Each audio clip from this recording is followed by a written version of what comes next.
Shane McMahon from the WWE surviving a helicopter crash that went into the water. Also, the Doctor being named as a new female, Jodie Whittaker taking the first female lead in Doctor Who, and Beyonce and Jay-Z announcing the names and showing pictures of their beautiful brand new twin babies. Those stories did not make the top 10 in conversations for the past week. So which stories did? We'll talk about that in just a moment here for the weekly wrap-up podcast from thisistheconversation.com. This is the weekly wrap-up podcast for the week ending July 22nd, 2017.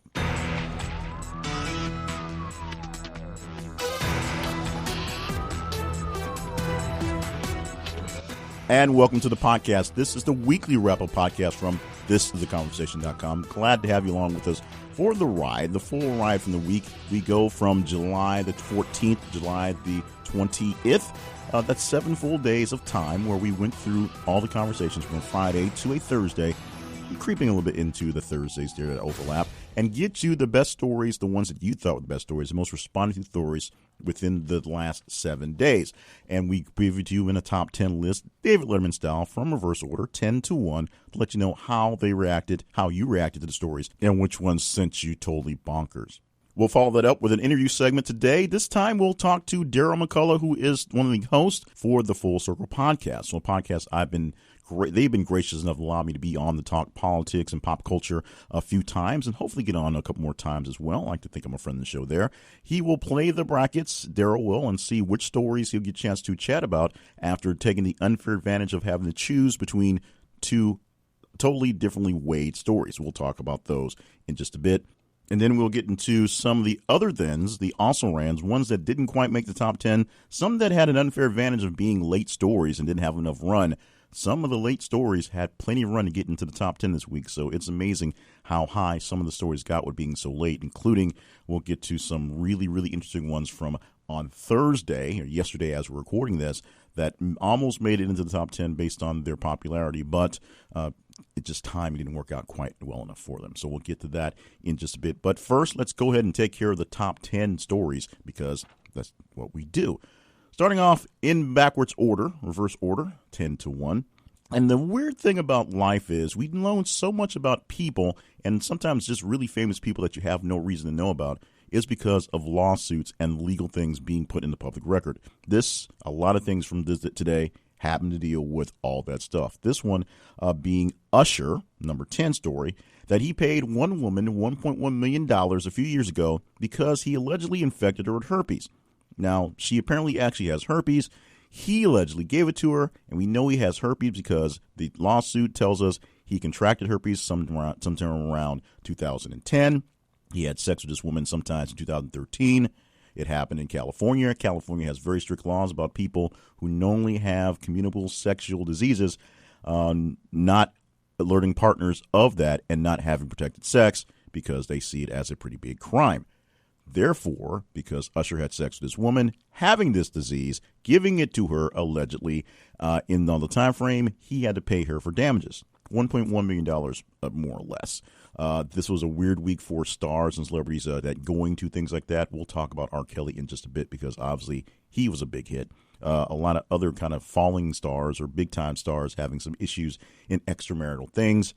It just was one of those weeks, apparently. Now we go to extramarital things with Ashley Madison. The parent company of Ashley Madison has settled a lawsuit, or at least proposed a settlement, for all the people who had their data breached, all the people who were on the users list, who were released to the public, who had to be shamed, and some of them even losing lots of money and lots of respect, lots of property, and plenty of damage for having their names be on essentially a very, very, very extensive Madams list. Ashley Madison is going to pay a big chunk of money to settle with the people because what they had was a data breach. It was effectively just a data breach, and their private information was released. The fact that it was released from a site where people were encouraged to go out and have affairs is just the minorest part of the story. The big thing is personal data was released without their knowledge and without their permission, and so Ashley Madison's parent company is paying up the bill. Heinz Ketchup tried to do something for Chicagoans, just trying to be good guys, trying to make a little extra money and help you guys out in the business world by introducing something they called Chicago dog sauce. So what is Chicago dog sauce? It's basically ketchup with a little bit extra flavor. It's a tomato-based sauce with spices and herbs, just like ketchup is. but it comes in a different colored bottle for Chicagoans. It was released this week by Heinz, and let's say that Chicagoans weren't exactly digging the Chicago dog sauce, since ketchup, or Chicago dog sauce, which it technically is ketchup, is not a thing traditionally put on the dogs in Chicago. You can top it with mustard, you can top it with sauerkraut, you can dump a bunch of chili all over it, but ketchup is not really a deal for the traditional Chicago dog. That's what they say. So Heinz, trying to do a solid for the city of Chicago, may have backfired with that promotion. We actually have two Game of Thrones related stories in the top 10 this week. One a lot more serious than the other, but this one, let's get this one out the way first because it's the funniest. Ed Sheeran, you may know him from singing really, really deep spiritual songs to the soul of ladies out there, had to temporarily quit his Twitter account for a bit. He'll probably come back later, but he had to shut the dang thing down because of his appearance on Game of Thrones. Now, Game of Thrones premiered last weekend to lots of fanfare, lots of intrigue, lots of people surprised by the storyline, and a very weird storyline that had Ed Sheeran with a cameo, just roaming with the troops, strumming along, doing a ballad, singing a song to just a random song inside of the world of Westeros. And the people of the real world thought it was very silly, thought it was very stupid, and jumped all over the Twitter machine to tell Ed Sheeran just how dumb his appearance was. And because it was so savage and so raw and so overcoming, and because it just kept coming and coming and coming, Ed Sheeran literally shut down his Twitter for a while so that he doesn't have to deal with the tweets, because it was just literally blowing up. Well, not quite literally blowing up his phone, figuratively blowing up his phone, going off over and over and over again with tweets professing their hate for Ed Sheeran and him joining the cast of Game of Thrones, even for a short cameo appearance. Most of these things are kind of cool. This one didn't work out so great.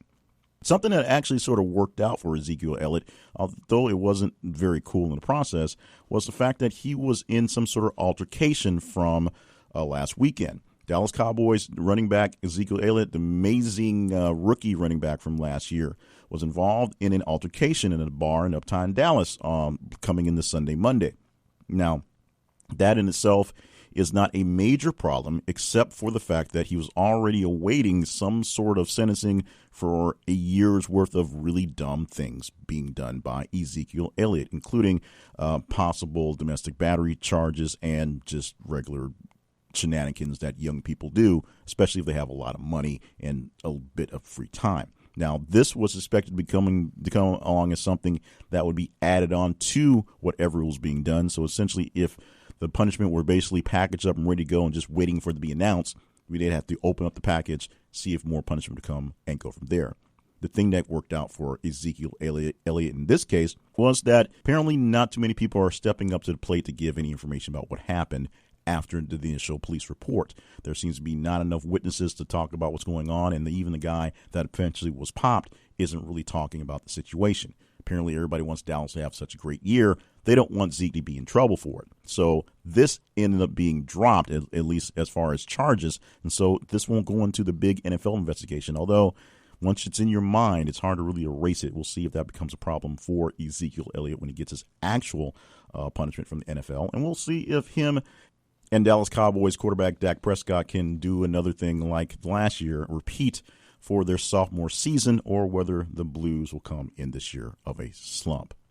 Donald Trump only gets one real mention this week in the top 10, which is a rarity for us, apparently, because I seem to have an obsession for Donald Trump, and you guys seem to jump in on it and find the ones that I jump onto. But the only thing he got called out for in the top 10 this week, trust me, there's more later on, is the fact that he has hit the lowest job approval rating mark in modern polling history. Out of every single president since they started actually keeping polls, Donald Trump is at the lowest for job approval ratings, and not very good for his job unapproval ratings. People basically hate what he's doing. And we'll talk about some of the things that that have been responding about him all week long in some other stories. But this is the only one that cracked the top 10. Oh, by the way, it's number 5 in the stories that they released over the week. So this is the one you guys thought was the most important on Trump, the fact that nobody apparently likes how he's doing. He still seems to have plenty of support from his base, but as far as people expecting him to get any work done, people are starting to grow tired of the Donald Trump game.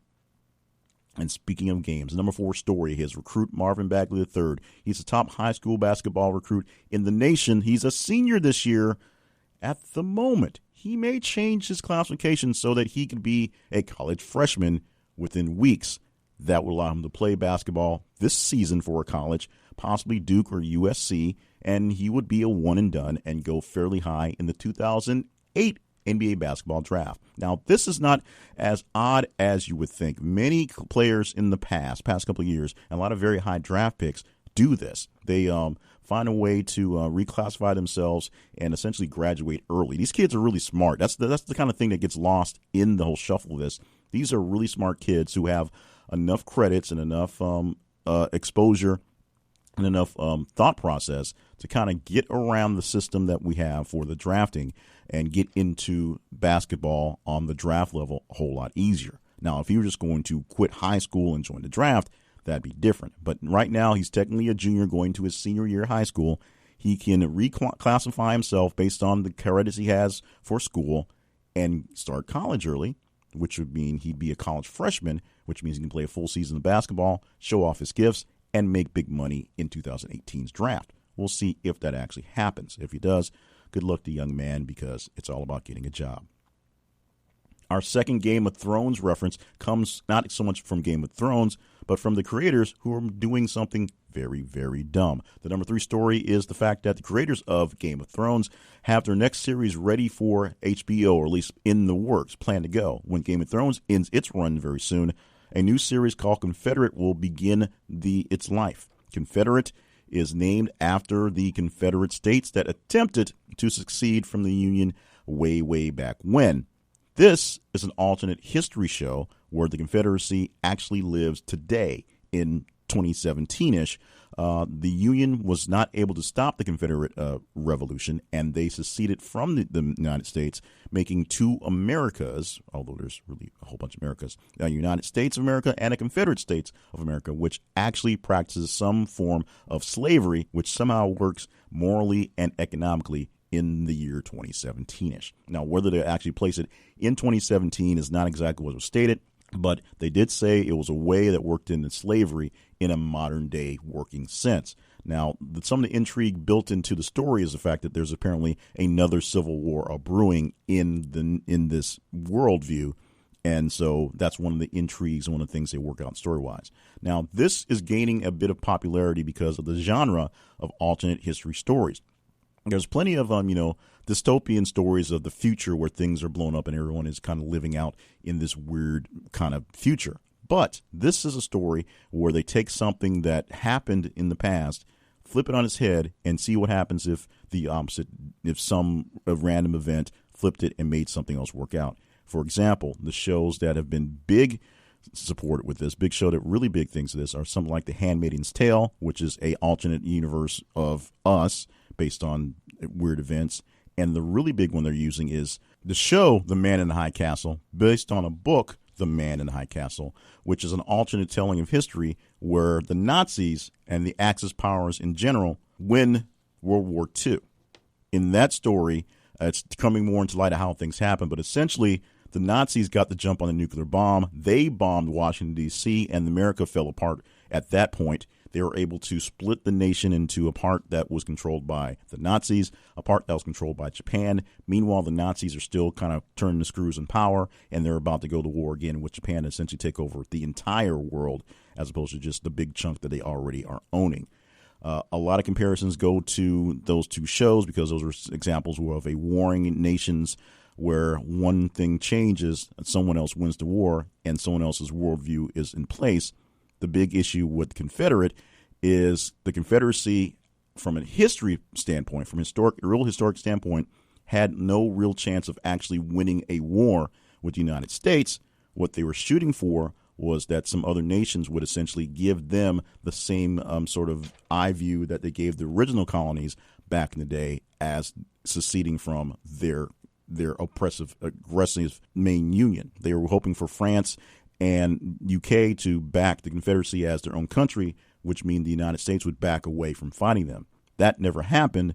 the North was able to pretty much overrun the South because they didn't have the resources, and essentially all the able-bodied men they could use for troops were kind of stuck being slaves. A bit more complicated.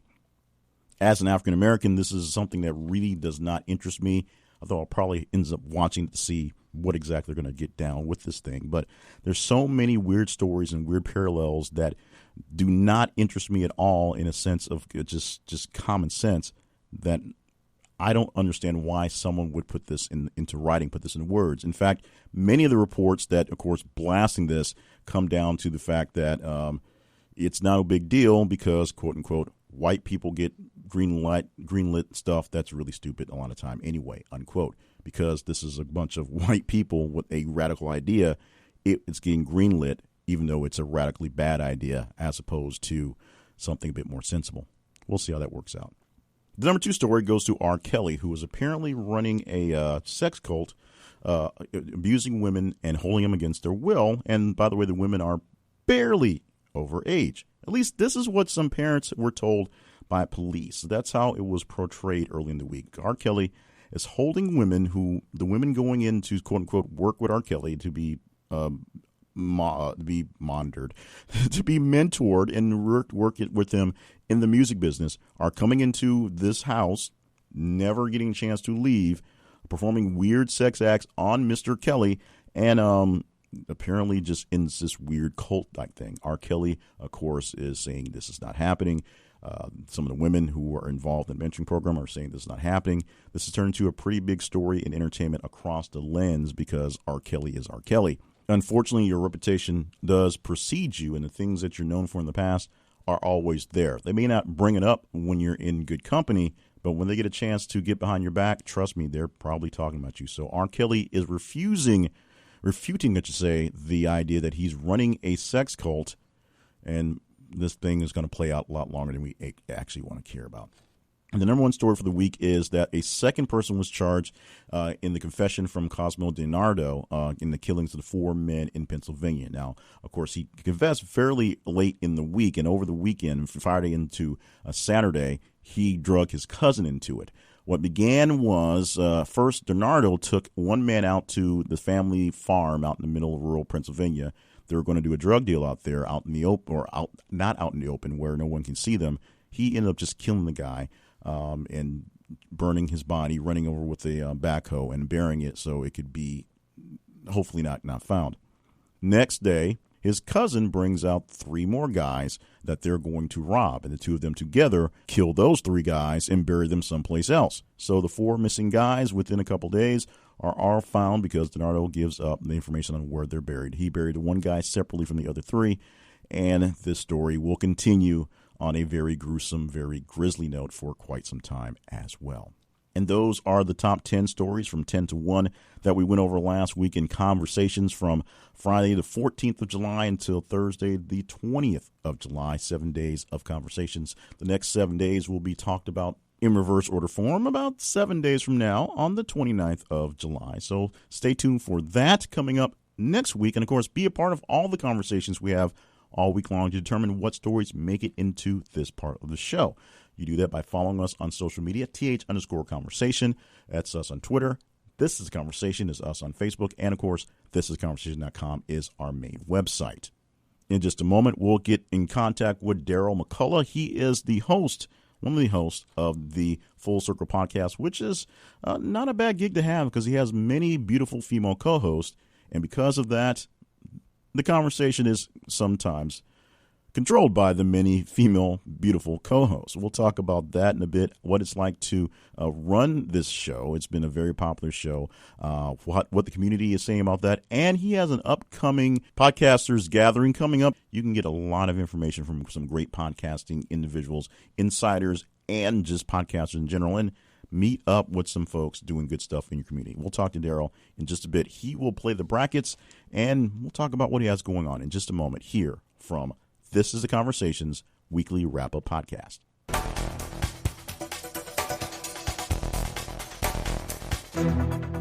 Coffee for Less is more than just coffee, but it is all about being for less. It's a great site that offers up the greatest in brewing things. That is coffee, that is tea, that is hot chocolate, that is other great delectable sensations for the less part. You get great deals on what you want to brew, and it gets sent directly to you via the mail. You don't have to stop by any warehouse stores or any discounts, cut any coupons. You just go to their website, and they take care of it all. You select from a great listing of brands, including all the ones you really actually know.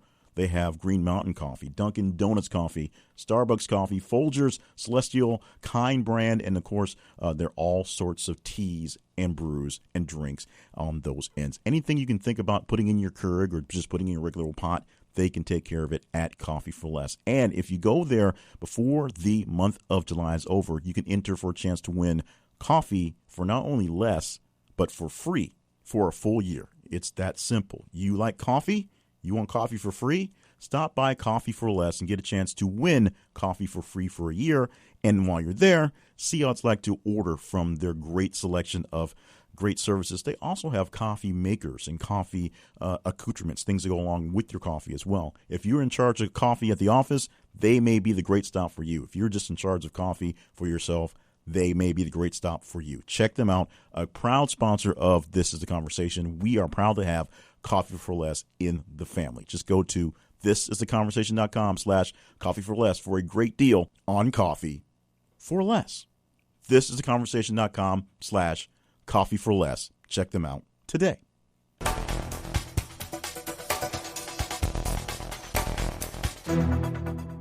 Daryl McCullough is an author. He's a screenwriter. He's an award-winning filmmaker. And, of course, he's a podcast host, and that's how I met him in the podcasting world. I've been lucky to be on his Full Circle podcast a few times, talking about lots of great things, and hopefully we'll get on there more times. We'll talk about that in the interview we did.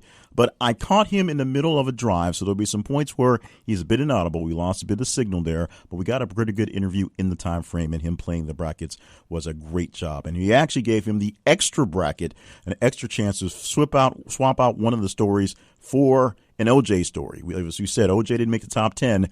We'll talk about him on the back end in the other things. But OJ's parole happened yesterday as this is being recorded. And so we gave him the chance to take up that story. He took it up. And so he'll talk a bit of OJ and his thoughts going all the way back to the original trial and why that was the issue for this trial. In the meantime, we join the interview in progress, me trying to get things settled while he is, of course, on the road, trying not to run into things. Opening up about the podcast, the Full Circle podcast, how long has it been in creation, and how'd you get to be so lucky to work with all those lovely ladies that you work with? Oh, wow. Well, Full Circle has been going on for a little over a year, and we are a bi-weekly show, and we are approaching our 43rd show. As far as the people, it started out with me and a guy named A. Witt, and I told him there was no way that I was going to do a show unless we had a female perspective. So that's when we went from a liberal, conservative, independent state of mind, and that's Carmen L. Miller. And we have other people who, I call it basically like the Full Circle podcast crew. So we have several people who are reoccurring co-hosts, but the one that's been hanging around the most is Erica D. White, and she's been great thus far. Now, my only complaint about the podcast is I'm not on enough, so I'll go ahead and lobby that right there. So I should be on more, but that's there. But even when I get on, there's so many people with great opinions. It's hard sometimes to get a word in edgewise. So how do you manage to get a word in edgewise when often you're outnumbered in opinion? Well, you know what? I don't feel, even though, for lack of a better word, I may be one of the central people for the podcast, I don't have an opinion on everything. I don't have to talk every second in my opinion. I'm like a snake. I'll bite and I'll back up and recoil. So it's interesting to hear the conversations, and then I add what I need to add, when I feel it's appropriate. But I think it works well. Some things I'm going to be a little more verbal on, and others I'm not. But thankfully, I work with a group of people that have something to say on everything. Now, the big thing is you guys cover a lot of topics. You're not just a news per se, but you're kind of a life and lifestyle podcast because you cover things from relationships. You cover the topics of doing podcasts and you're really big into what's in the news and what's going on in world entertainment. How do you figure out how to schedule a show, what to talk about every week? Well, I do the outline.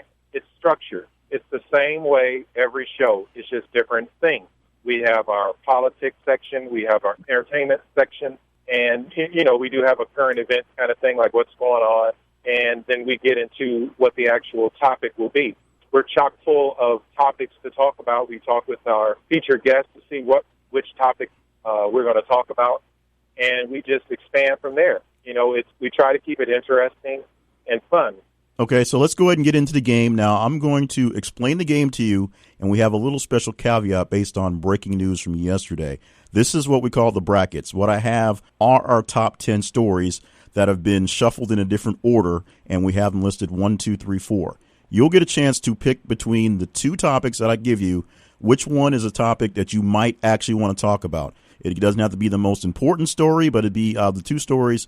This is the one you want to move on to the bracket. We have 10 stories, so you get a chance to pass on one block, or if you go through the first 8, that last block is automatically passed. Is that understandable? Yeah. Okay. Yeah, I believe so. Sure. Okay. So now at the end, you'll have the top 2 stories. You'll get a little time to talk about both of them, but you're playing for a chance. I'll give you the chance right now to drop one of those stories at the end to talk about OJ, because OJ did not make the top 10 because of how late he came into the game. So you have the chance to. Yeah, I like to talk about OJ. So we'll have so OJ will definitely be a end topic, but we're playing for one of the topics from our top 10 that you believe is basically the most important, the most interesting story out of here. And of course, you have no idea what the stories are, correct? No, I don't. Okay, so I'm going to start off back and forth. This was been reshuffled, so they're not in top 10 order, but they're reshuffled randomly. The first 2 batches are: second suspect charged after Cosmo Denaro confession in Pennsylvania killings, or to parents told by police that R. Kelly is holding women against their will in an abusive cult. Which story would you like to pass on to round 2? The first one. The first one, You said okay. pass, meaning that, which one we won't talk about it? Which one would you like to go on to compete for the next round? Which one is the better story you want to talk about? The killings? Okay. So we'll put the killings on to the next round. So we're not talking R. Kelly. Okay. The next batch is Game of Thrones creators plan alt history series called Confederate, or basketball recruit Marvin Bagley III may skip high school senior year to be a college freshman this year. Did you hear about the show Confederate? You know what? Yes, I did. Okay. Very, very briefly. So would you a little bit. Would you rather talk about Confederate or rather talk about the basketball player? Remember, we're going to not mark off another one of these in the process. Which one is the story you'd rather talk about? Confederate. Okay. Next group is Trump hits historic mark for lowest job approval rating in modern polling history, or Dallas Cowboys Ezekiel Elliott involved in Sunday altercation at Uptown Dallas bar. And remember, you can pass on one of these if you want to. I like to talk about Trump. All right, so you either get to pick this one as the last one before we move on, or you can pass it to the next batch. And it is Ed Sheeran temporarily quits Twitter after Game of Thrones scorn, or Heinz tries to woo Chicagoans to catch up with Chicago dog sauce. The one on the Game of Thrones. Okay, so this is what we're not going to talk about, definitely. We're not going to talk about Ashley Madison with its proposed settlement to the people that got their data breached, or Usher paying the woman who said she got herpes for him. So those two have been scratched from the game at this point. So yeah, I heard about the Usher herpes thing. So if you wanted to talk about that, it's now out of the running. So now we get a chance to go between the Cosmo Denardo, the murders in Pennsylvania, or Game of Thrones and the show Confederate. Confederate. All right. And now we go between Trump and his low approval rating, or Ed Sheeran dealing with his Twitter stuff over being on Game of Thrones. The Trump one. Okay. So now it's between these two because you said you want to talk about OJ, so I'm going to give you time for OJ. You want to talk about the show Confederate, the possible show Confederate, because we'll see how that's going along the lines, or do you want to talk about Trump and his low approval ratings? Which one is the bigger story to you? The low approval ratings. I'm a huge Game of Thrones fan, but Okay. I don't know the names of a lot of characters because they drop off so quickly. I can't be attached to them. So that is true. I'd have to feed off of you. So yeah. I actually have never seen an episode of Game of Thrones, so the show itself is not interesting. But what popped up as interesting was Ed Sheeran did a cameo where he literally just started singing in the middle of his spot, and people thought it was so horrible they basically pelted him with Twitter hate, and he dropped out of Twitter for the weekend. So he could, so his phone blow up. All right. So because of we were going to talk two things. Your second story was, I've lost myself now. The second story was Confederate. So we're not talking Confederate today. Maybe we'll bring it up later. But I want you to get a chance to talk about Trump and his approval ratings. But first, you want to talk some OJ because he didn't quite make the top 10. So I'll let you talk about OJ and his parole hearing from yesterday. Well, OJ is. I can remember when the whole case went down and everything and how the world was divided. I mean, it's huge, and I have no clue why. Someone said, matter of fact, I think it was his lawyer, he said if this was OJ's first wife, who was black, we wouldn't be having this conversation. No one would care. No one cares if it's a black man and a black woman. It's something about that interracial thing that just, I don't get it. So, I mean, everybody is just so intrigued by this. They were 20 years ago, and they're still intrigued with it now. So by him getting out, 70-year-old man, I mean, wow, he's probably not going to pass a red light. I mean, I'm sure he's going to be a changed man, 9 years in prison. Now, do you think that he would have spent a full 9 years in prison if it weren't for the first trial, exactly how you said, the intrigue on his second wife being a white woman and all the things dealing with that 20 years ago, which is different than it is now, but you don't think he had spent 9 years in jail for what he did if it weren't for the previous non-conviction? Definitely not. I think people were like, well, we didn't get you for this, we're going to get you for that. I mean, the man went to jail for stealing his own thing. Do I think O.J. is guilty of murdering his wife? If he didn't do it, I think he definitely knows who did it. He shares some guilt. If anybody who's ever been crazily in love with somebody and that's jealous, I mean, I can see it happening with the rage that he has, and that's been televised, heard on the radio and things like that. So, regardless, he's got a tough road getting out of prison, but this will be interesting. But I'm sure he's going to be in the news, interviews, and things like that. Exactly. All right. So this is a story you actually picked as the biggest one out of our listing, and I don't have the number where it came in the top 10, but it did come in within the top 5 somewhere in that. And this is Trump with his historic mark for the lowest job approval rating in modern polling history. Since we've been counting this number, he is right now at the lowest approval rating and not so great at his disapproval rating as well. What do you believe is the purpose of this? Why is this so? Well, as a Trump supporter, I think that it's a lot of sour grapes still. I think it's going to continue for a while. Saturday Night Live is in hiatus for a little bit as far as I know, so no one is bashing the president or any governmental officials, which I think should be illegal. I am not as proud of Trump as I was in the beginning, but I think it's going to mainline. It's almost like me talking. I'm a Golden State Warriors fan, too. But we won, so I don't need to talk and to do this and compare notes. The Golden State Warriors won. You have to deal with it as a loser. So I think the Hillary supporters, Bernie supporters, they want to hear this. But I do think that the shine of Trump is wearing off. I think it's 6 months from now, I think everything's just going to be just, okay, he's just the president, and we're going to deal with this. Right now, that shine is still there, but it is definitely beginning to turn. But do you think that he seems to care about his coverage, but do you think he cares enough to change his ways to fix this, or he just assumes people should love him because he's who he is?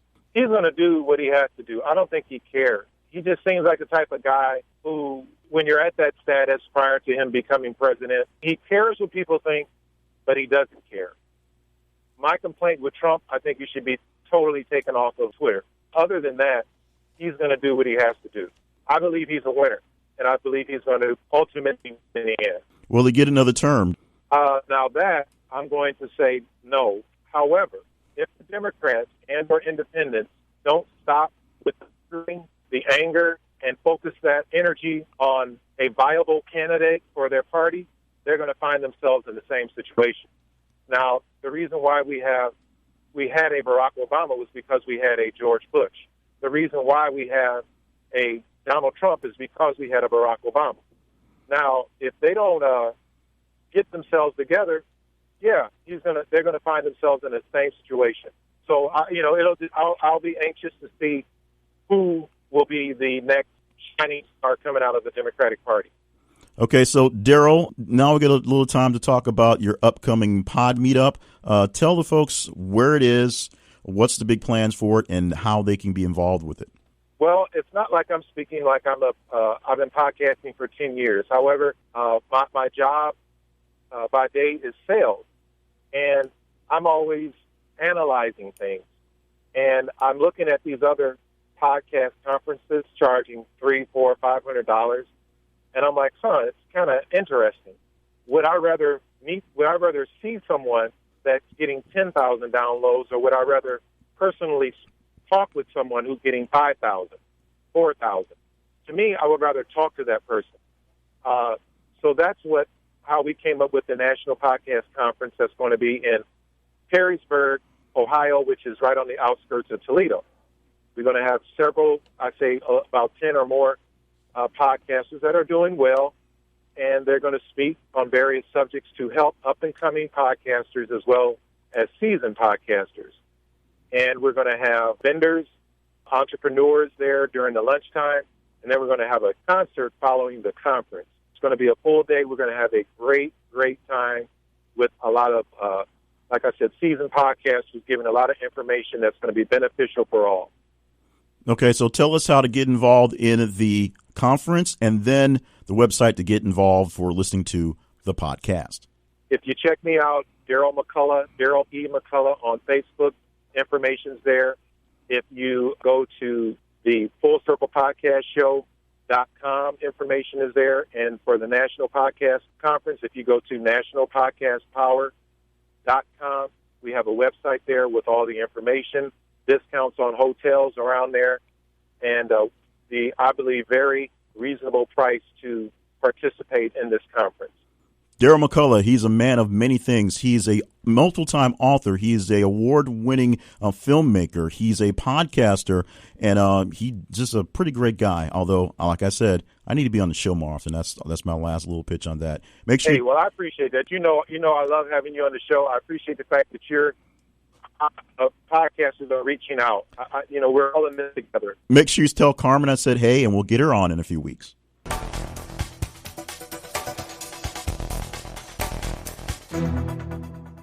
Once again, we give a great big thanks to Daryl McCullough from the Full Circle Podcast, and just for being cool and, of course, playing the brackets with us, talking up the great stories and how he saw the news for the past week. And we're going to make a way so that you can get a chance to play the brackets with us. We're trying to make it so it's obviously not as labor intensive as it can be to make these things work out. So we're going to make it as simple as possible.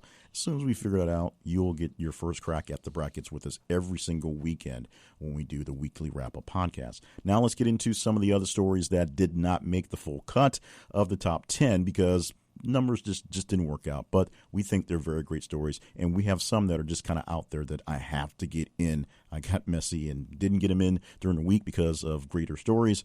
So I'm going to use this time to kind of filibuster my way in a couple things. We're going to start off with a story from Shane McMahon of the WWE, who actually survived a helicopter crash. One of two people survived a crash that went into the water during the week. He was pulled out pretty much safe and sound with no serious issues. A man who was a sometime wrestler known for doing very death-defying stunts, jumping off of very large things into large bodies of physical things, and somehow making it through. Shane McMahon surviving the big death drop for real as a helicopter crashed into the water, surviving that one. Beyonce and Jay-Z releasing not just albums, but releasing the names and some pictures of the brand new babies, the twins. Their names, Sir and Rumi. So Sir Carter and Rumi Carter join Blue Ivy Carter in the Carter clan for the most beautiful and luxurious kids in the world. Of course, before they'll be able to take on the world, they'll have to grow up and expand their own capacities, learning how to walk and get potty trained and all that. But Beyonce and Jay-Z announcing the names of their children who were born on June 13th, finally after a little while of gestation and just getting used to them being there. So congratulations to the Carters on the new edition again, and we'll see more pictures of them doing cute things pretty soon, we are sure. Jodie Whittaker is the newest Doctor, the 13th Doctor, the new first female Doctor for the Doctor Who franchise from the BBC, and of course over here as various members of syndication works out here on BBC America, essentially, and back in the day on the old PBS stuff. Now, why is that a big deal? Well, number one, it's controversial because when Doctor Who was written 40-odd years ago, they never expected to have 13 different doctors, 13 different permutations. Every time a doctor essentially dies, they turn into a new person. They recreate themselves in a new image, which is how they wrote off an old guy to a new guy. They didn't expect it to go this long. They didn't expect so many new rotations in a short period of time because so many people got famous and wanted to do other things in the new era of Doctor Who. And, of course, the Doctor himself has never been a woman, at least portrayed by a woman, although the Doctor technically isn't a man, although that's even more weird, however. But the first time it's being portrayed by an actual woman. Her name is Jodie Whittaker, and the people behind the Doctor Who series says, deal with it, because she is the first woman Doctor. Some people were saying that maybe they'd even go really radical and have a black woman Doctor play the role, but it just went to one person. Now, whether the Doctor's companions will continue to still be primarily women, because it's kind of the female sidekick thing, we shall soon see as things work themselves out. There were some Twitter jokes this week that had political implications, as a tropical storm named Don and a tropical storm named Hillary both appeared and had a short collision course towards each other, even though they didn't quite work out, as Tropical Storm Don was losing power as Hillary was coming up to prominence. Now, how those came to be, because tropical storms are, number one, random. They just sort of happen as they did.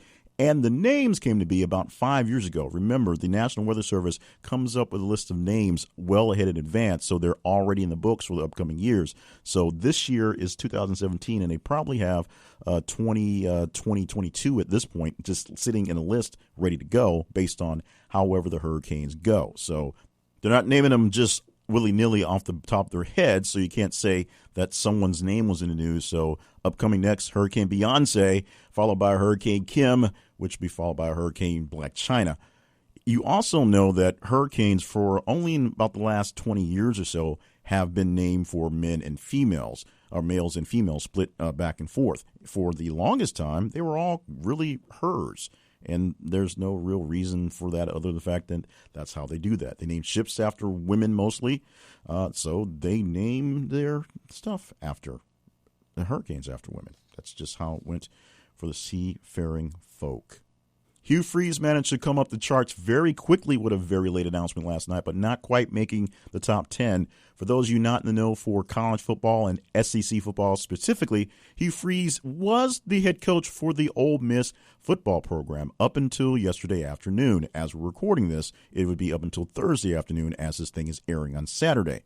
Now, why is he no longer the coach? Why was he resigning, i.e. being fired abruptly? Well, they found some implications in his character that were unbecoming of the football program, even though he is essentially responsible for some character issues that were unbecoming of the football program inside the football program, i.e. allegations of paying players to play and some other shady deals to make things happen. But what came about was an FOI request on his phone records, which found a call going to an escort service on his school-issued phone that led to an investigation showing that he was calling escort services and other nefarious toward people, supposedly on his personal private time for personal private issues. But as we said, he had some issues with the school and taking the school down some shady paths as well.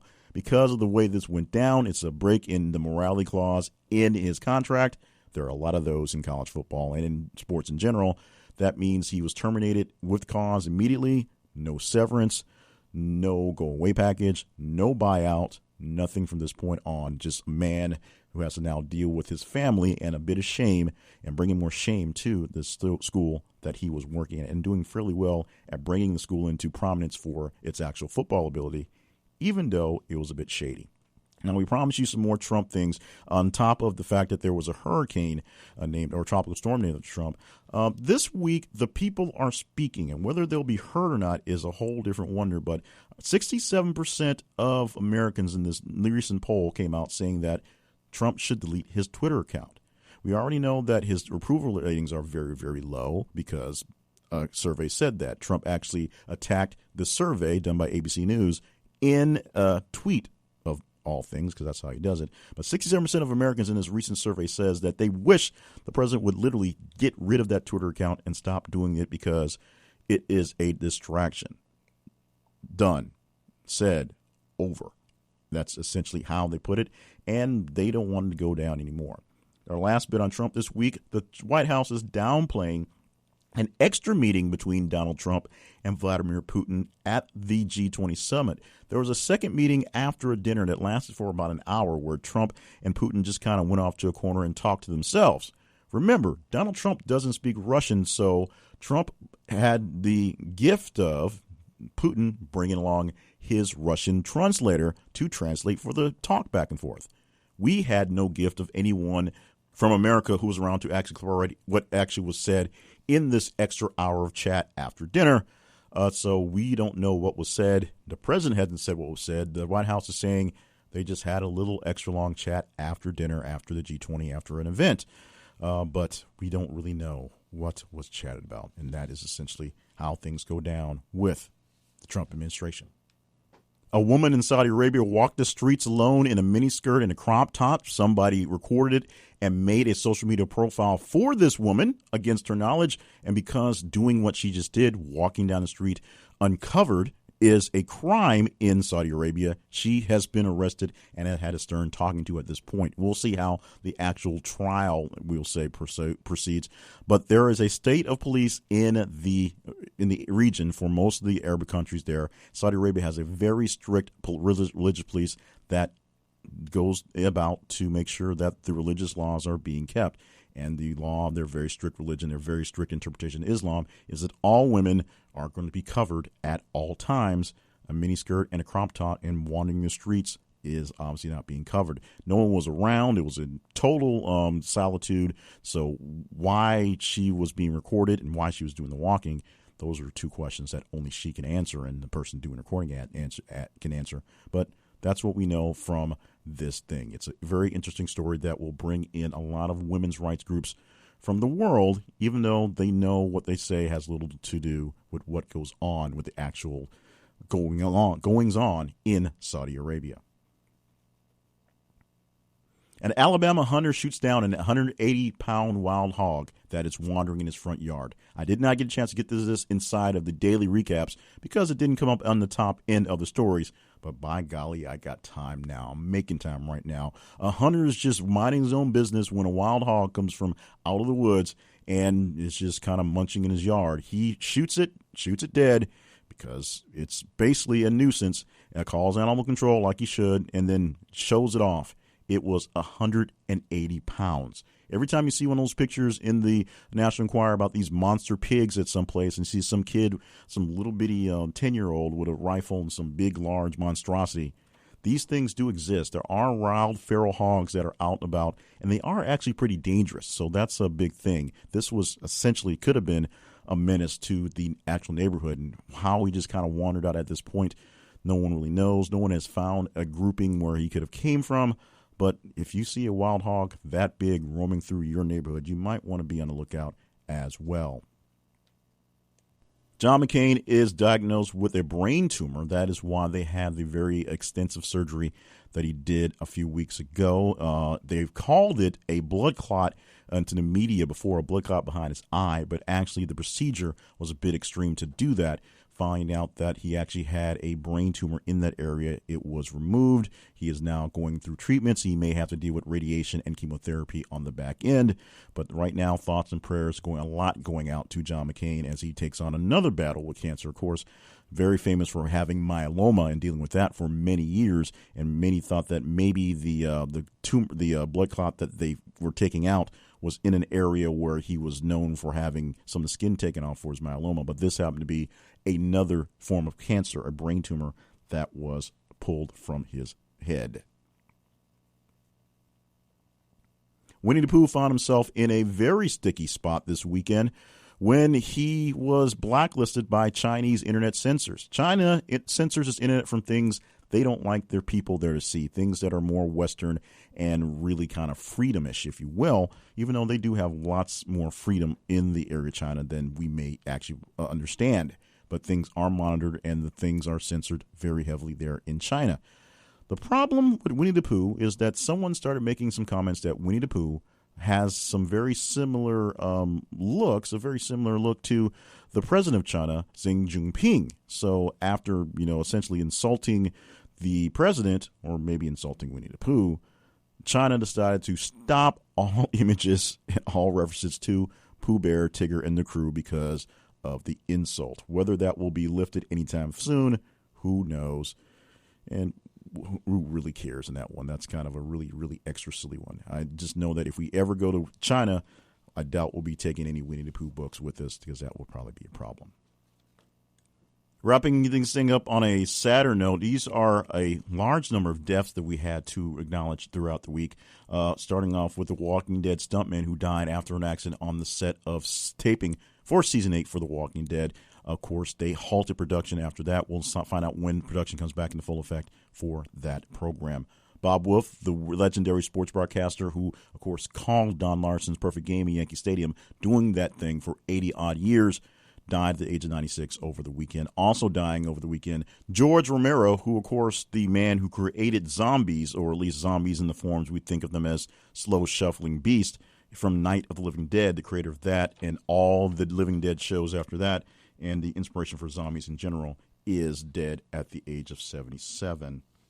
Linkin Park singer Chester Bennington dies after suicide on the same day as the birthday of the next birthday that would have been the birthday for Chris Cornell, of course, dying a month ago from hanging and suicide as well. Chester dealing with his own personal demons of depression and mental health. This is a great time to remind people about mental health being a serious problem. And if you have issues with mental health, it is very good to reach out and grab someone and make sure they help you get whatever you need. On top of that, we also have the autopsy coming out from ex-Bills wide receiver James Hardy. His death, of course, he was found floating from a river a few weeks ago. His death ruled a suicide as well. So mental health, these things, very serious. If you are having troubles, I've had troubles with these personally and have had to deal with the shame in my head of reaching out for help, only to find out that people were more than happy to help me through what was going through. So if you're having any issues with mental illness, any issues with depression that you just can't shake, please reach out to someone as soon as possible, and they will give you all the help that you will need. Trust me. And another sad story, 9 people dead after an Arizona swimming hole gets flooded during a flash flood. A quick flash flood incident came through a swimming hole, and many people weren't prepared. It washed people away. 9 people dead. One person was missing for a while, but was found later on down the line. And Seacrest Inn, wrap this thing up on the best note we possibly can. If you are a fan of American Idol, then guess what, buddies? You know it's coming back to the ABC, not Fox Channel, but it is coming back with the original guy that does that. Guy that takes long breaks, long transitions, and goes into commercial breaks. That is Ryan Seacrest as the host of American Idol. No, Brian Duckelman has not been asked to be a part of this. He probably will never be asked to be a part of this again. But Seacrest will host American Idol when it revives itself on the ABC network coming up very, very, very, very soon. And those were some of the other things, some of the biggest stories across the week that didn't quite make it in the top 10 for numbers-wise. We had about 82 different stories inside of the conversation over the week. So it was a very big week. We had a lot of late stories popping up, and you did respond to a lot of those immediately. So maybe you guys are night owls, maybe you're international and you're on a different schedule, or maybe the ones we picked for the late night hours were the ones that really were enough to get your goat, to get you respond to. Thank you so much for responding to all of the stories. As you know, to keep up with all the stories and help us pick the ones that are the ones, you just need to follow us on social media and respond to the stories as you see them all day, every day. On Twitter, th_conversation. On Facebook, look for This Is the Conversation. And find us online for our real home at thisistheconversation.com. Make sure you stop by and click on the link for our great sponsor for this week, that being Coffee for Less. This is theconversation.com/coffee for less for great deals on coffee and a chance to win coffee for free for a full year. We once again thank Darren McCullough for being with us, for playing the brackets and giving us some insight on the news, what he has going on up there in the mid-Northwest. Great to have him on and great to be a part of this full podcast community, knowing that there's so many people out there who are into great conversations. Daryl and his crew, the great ladies he works with there, are just a couple other folks who are in on this great work. You can help support what we have going on at This Is the Conversation by visiting the website and clicking on the sponsors links, checking out the sponsors there, and of course, just being a part of the conversation, sharing our links from Twitter and Facebook, and of course, sharing the podcast with your friends, with a couple enemies, maybe some random strangers down the street if you're up to that as well. Ratings and reviews of the podcast are always awesome wherever you get them from, whether you're an iTunes person, whether you're a Stitcher or Spreaker person. We get lots and lots of response from iHeartRadio these days. I'm not sure why, but we love you guys on iHeart. Keep on listening and let us know what we can do for all of you wherever you are, and just leave a rating review wherever you are so that other folks can see what we're doing pretty good, since it seems like we're doing pretty good. If we're not doing so great, let us know that as well. We'll work on that on top of that. So there you have it. That's all you need to know. Thank you for being a part of the conversation for the full 7 days we had this week and being with us, in theory, ahead of time in the future for a full 7 days. On Monday, we'll have a daily recap podcast, which we'll do 3 days. That'll be Friday, Saturday, Sunday. Then we'll have a 5-day-a-week deal for each day. Coming back on Saturday, where we will recap the top 10 and some of the other thens for 7 days out, which began yesterday, July the 21st, 2017. Thank you again for just being great people. It's awesome to have you along the lines. And join us for more podcasts, more conversations, and just more great, good Sunday side stuff. Oh, by the way, I have other projects at my main website, jclevelandpayne.net, so check that out for other things as well. And now we'll officially bid adieu, wrap up for the day, and prepare for more great conversations with you inside of This Is a Conversation.com.